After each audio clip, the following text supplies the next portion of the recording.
Of Florida. So in Peninsula Florida, where you can find the Florida king snake, we have 4 different types of venomous snake. 3 what we classify as pit vipers. It's our native rattlesnake species, the eastern diamondback and the dusky pygmy rattlesnake, and the Florida cottonmouth, or some people call them water moccasins. Those 3 are pit vipers because they have fangs and they can move independently, and they have heat-sensing pits on the left and right side of their nostrils. Nonetheless, if you see right here, any Florida king snake were to be bitten by those 3 native pit vipers, it will be totally safe. It will not harm them whatsoever. All it's going to do is actually entice them to eat that animal at a much quicker rate because they always know that they're trying to bite him and hurt him. Nonetheless, so what happens is, he bites it, constricts it, eats them all piece like nothing ever happened. But we do have one exception to that thing, that little rule of him being able to eat venomous snakes, right? And that is our native eastern coral snake here in the state of Florida. Our native eastern coral snake is very different for a multitude of reasons, but to keep it simple, he's no apis. So his fang structure is different, but not only that, our native coral snake eats other snakes and nothing else. So he's what we call Ophiophagous. It's a big fancy Latin word that just means snake eating. So the coral snake, his venom is designed to take down other snakes. So if a king snake were to try to eat a coral snake, unfortunately, the king snake will meet their demise pretty quickly in as little as 2 to 3 minutes. That coral snake venom could take effect and completely knock them down. So if you ever can see a snake eyes, I always love to remind people, snakes are important to have around. I know they're creepy, I know they're a little bit unwanted for some people, but I assure you they're not out to get you. They're doing their part, maintaining bird populations, and any other animal they consume. And of course, they are a meal for somebody. If you ever see a snake that's in front of you and you don't know what it is, it's best to keep your hands off of it.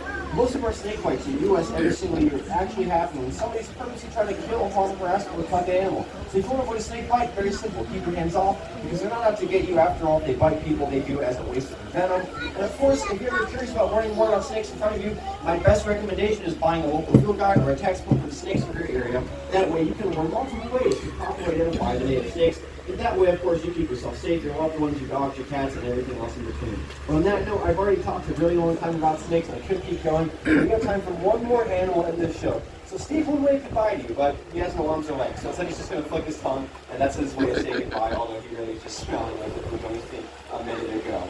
Thank you, Steve. Bye, Steve. Alright. So let's get... Oh man, I missed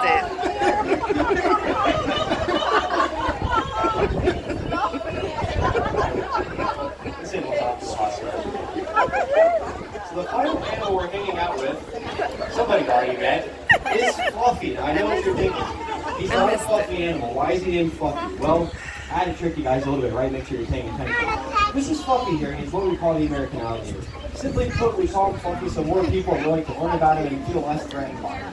Nonetheless, like I said, American alligator, the reason I specified is because there's actually 2 different species of alligator in the world, the American and the Chinese alligator. And as we can guess by those names, the Chinese alligator is, yes, found in China. The American alligator is found here in North America. The American alligator is very wide-ranging throughout most of the southeastern United States. They go throughout the entire state of Florida, all the way from the Panhandle to the Florida Keys. And what's really cool about these guys is they can actually live in salt water for short periods of time.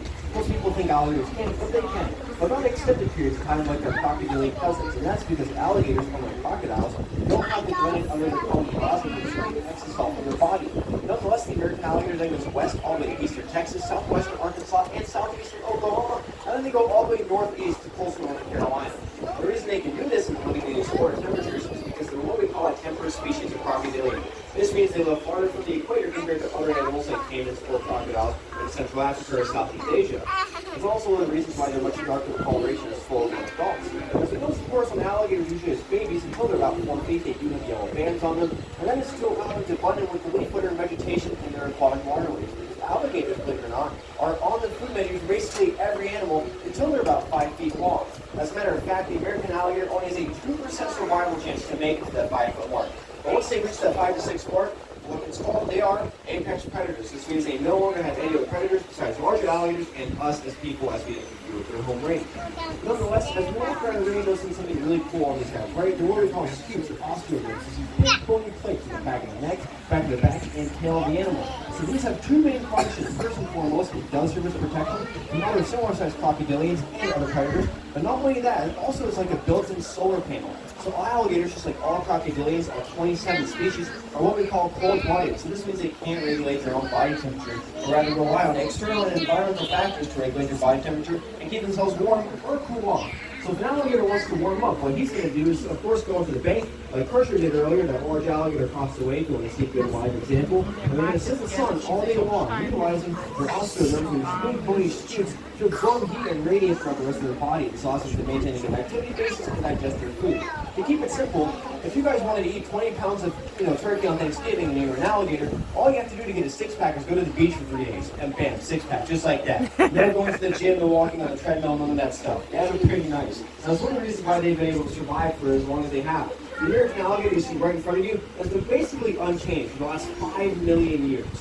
But before we go, because I know I've talked a lot already, I have to remind you guys of something very important. That is to never ever feed wild alligators. I say it every single day, 5 days a week, 10 hours a day. And the reason being is because here in Florida, we have 8,000 alligators killed every single year. Because 8,000 people thought it was a good idea to feed an alligator. When you feed an alligator, even a small one like Fluffy here, this animal will remember for the next 70 to 80 years that people offer them food. Is this the thought process is? Well, if one person offers you food, what's going to stop the next person from offering you food if I see it? If you feed an alligator, what's going to happen is you go to jail for a year, you pay a bunch of money in fines, the alligator gets killed, and nobody wins. But if you're going to feed an alligator, do it today here in Wild Florida. We can do it safely. It does not cost you an arm, a leg, or a life like it would doing so in the wild. And of course, if you want to work with alligators and keep your hands on, you have to do two things. Making minimum wage for losing your arm or a leg in the process. But on that note, guys, I hope you guys had fun. I hope you're warming a little bit. And if you did, my name is Max. But if you didn't enjoy the show for any reason, my name is Daniel. And we hope to see you in our next show. Nah. Coffee Alligator Animal Show. Oh, sorry, Alligator King Show. Thank you. Woo! And if you want to meet Coffee, now's your chance. You just have to go ask Rebecca. You can take your photo, hold, and ask any questions.